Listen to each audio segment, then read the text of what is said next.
அமாவாசை நல்லா வீடு வீடு அடுப்பு கிடுப்பு எல்லாம் கழுவி வீட்டை சுத்தம் பண்ணி சமைச்சு சாப்பிட மணி என்ன ஆயிடுச்சு 3:15 ஆயிடுச்சு. இங்கே பாருங்க அச்சு எந்திரிங்கடி பாப்பா கவர்னு நல்லா இருக்கா? இந்த கேரளா சிஸ்டர் வாங்கி கொடுத்தாங்கல்ல அதுதான் நல்லா இருக்கா பாப்பாவுக்கு? ஹாய் சொல்லுமா, ஹாய் சொல்லு, ஹாய் சொல்லுங்க.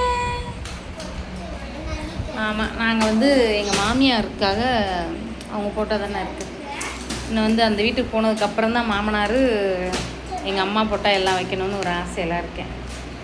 ஆமாம், நல்லதே நினைப்போம், நல்லதே நடக்கும். எப்பயுமே கடவுள் என்னை கைவிடவே மாட்டார், என் கூடவே இருப்பார். என்ன கொஞ்சம் சோதிச்சு பார்ப்பார், அதனால் ஒன்றும் இல்லை, சந்தோஷம். என்னை சோதிச்சு பார்க்குறாரு நான் எவ்வளோ பலமாக இருக்கேன்ட்டு. அதுக்கும் ஒரு உரிமை வேணும் இல்லையா? கடவுள் என்னை சோதிக்கிறாருன்ட்டு வேறு கயிறை காணோன்றியே, கைத்தை காணோம். ஆமாம், சொக்கர் மீனாட்சி திருக்கல்யாணத்தன்னைக்கு தான் மாற்றணும். ஓகே, பாய்.